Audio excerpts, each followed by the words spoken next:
আকাশমণি গাছ ভিডিও থেকে কন্যাশ্রীর জন্য মাঝরা সুধীরঞ্জন লাহিড়ী মহাবিদ্যালয়ের প্রিন্সিপালকে একটি আকাশমণি চারা গাছ দেওয়া হয়েছিল। সেটা কলেজ কর্তৃপক্ষকে যত্ন সহকারে গাছটি লাগানোর জন্য। গাছটি লাগানো হয়েছে, সামান্য বড় হয়েছে। কন্যাশ্রী মেয়েরা যেভাবে বড় হয়, গাছটিও যত্ন সহকারে বেড়ে ওঠে, সেভাবে বেড়ে ওঠে। গাছটি বড় হয়ে উঠলে গাছের ছায়ায় অধ্যাপক অধ্যাপিকা কলেজের ছাত্রছাত্রীরা বসতে পারবে।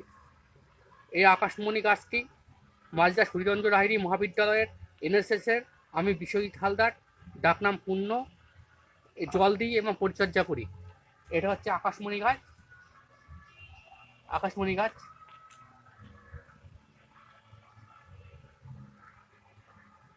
এটা আকাশমণি গাছ।